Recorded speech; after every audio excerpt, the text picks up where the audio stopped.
नमस्कार मित्रांनो, लग्नाची वेळ येणाऱ्या काही भागामध्ये असे होणार की जेव्हा राघवने सिंधूला विचारलेले असते की राशी ही कुणाची मुलगी आहे, राशीच्या वडिलांचे नाव काय आहे, तर सिंधूला वाटत असते आणि सिंधूचा सुद्धा गैरसमज झाला असतो की मी राघवला सोडून गेले, पण मी गेल्यानंतर राघवने मला साधं विचारलं सुद्धा नाही की सिंधू तू कुठे आहे, कशी आहे आणि मला शोधण्यासाठी राघव का आले नसेल.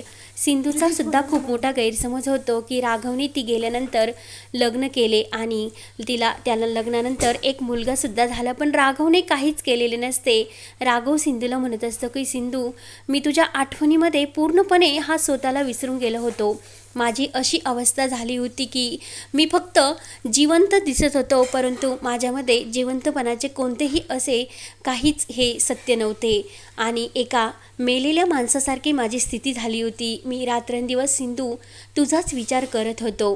तर सिंधू तरीही ऐकत नसते. सिंधू म्हणत असते की राघव सर, माझा ॲक्सिडेंट झाला, त्यानंतर तुम्ही मला शोधण्यासाठी का आले नाही.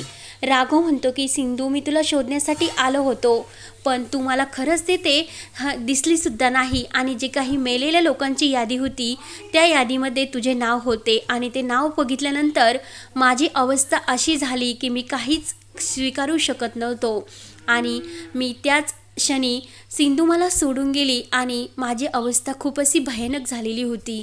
सिंधू म्हणत असते की राघव सर, नाही, तुम्ही हे सर्व खोटं बोलता, तुम्ही तुमच्या नात्याला एक नवीन सुरुवातसुद्धा केली.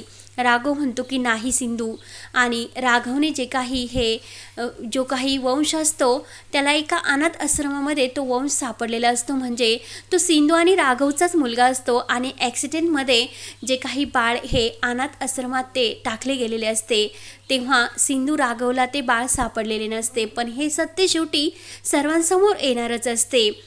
राघव म्हणत असतो की सिंधू, तू सुद्धा काय केले आणि तू सुद्धा नवीन लग्न केले आणि तुझी एक मुलगी सुद्धा आहे, पण तू साधा मला कॉलसुद्धा केलेला नाही. सिंधू म्हणत असते की नाही राघव सर, आणि सिंधू काहीही मुद्दाम ही राशीच्या वडिलांचे नाव सांगायला तयार नसते, कारण ती राघवचीच मुलगी असते.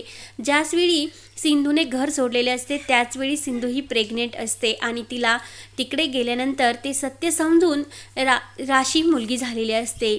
तेव्हा ती राघववर खूप नाराज असते. तेव्हा त्याच क्षणी तिने ठरवलेले असते की जी काही राशी ही जन्माला आली, तिचे आई बाबा या दोन्ही नात्यांचा तिला सांभाळ म्हणजे प्रेम देणार होती. आणि ज्यावेळी जो काही सरपंच असतो तो सिंधूवर खूप असा भडकलेला असतो, कारण राघवने त्याची चांगली पिटाई केलेली असते.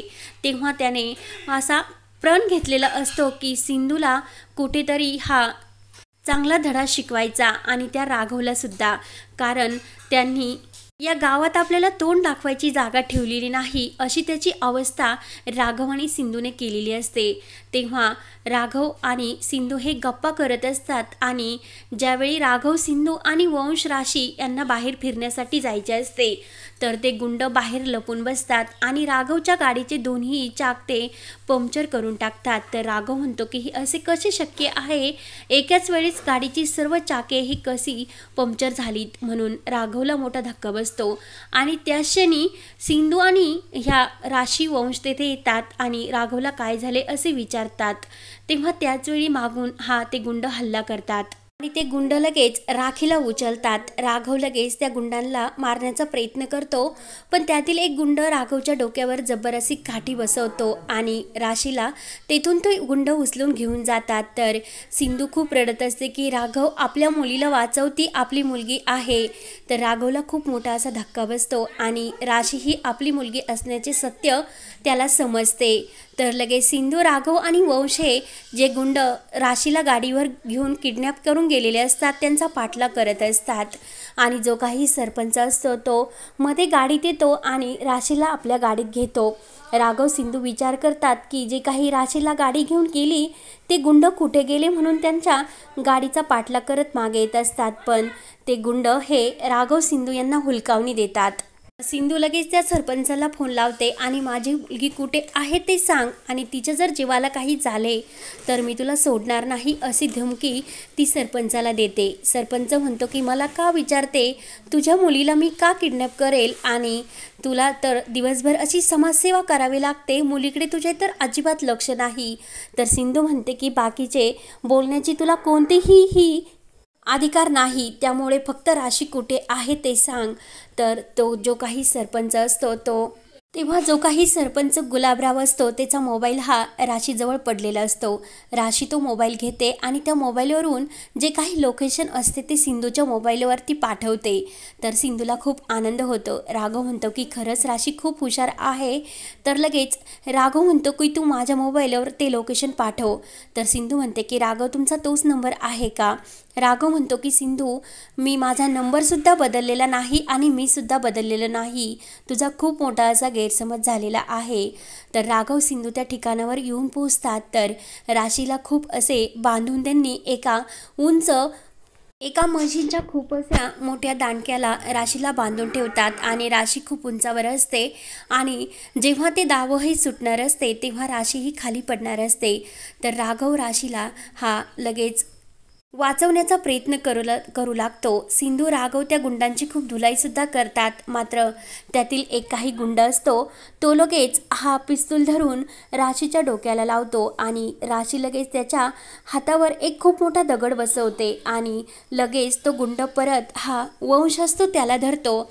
तर लगेच त्याच वेळीस राघवच्या डोक्यामध्ये जब्बर मार लागल्यामुळे राघव हा खाली पडतो।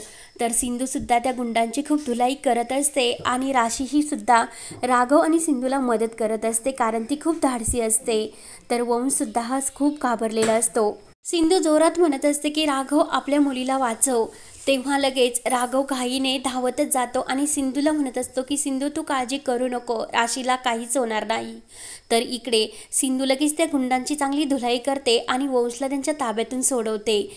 तेव्हा मात्र राघवला जे काही राशीला गोळी लागणार असते ते राघव लगेच आपल्या खांद्याला ती गोळी झेलून घेतो आणि राशीला बाजूला धरून तो झेलून घेतो, म्हणजे राशीचे तो प्राण वाचवतो। पण राघवच्या जी काही पाठीत गोळी लागलेली असते तर राघव हा खाली पडलेला असतो आणि राघवने त्या गुंडांना हे जबर जखमीसुद्धा केलेले असते आणि तो गुलाबराव हा घाबरून तेथून पळून गेलेला असतो। मात्र राघवला आता सिंधू या संकटातून कसे वाचवणार आणि इकडे जे काही रत्नपारखी कुटुंब असतात तर त्यांना सुद्धा खूप भीती वाटत असते, कारण मधूने जो काही फोन हा वंशला केलेला राघवच्या मोबाईलवर केलेला असतो तर वंशने तो फोन उचललेला असतो आणि जे काही सर्व घडलेले आहे ते सर्व हे वंशने घरी रत्नपारखी कुटुंबाला म्हणजे मधूला सांगितलेले असते।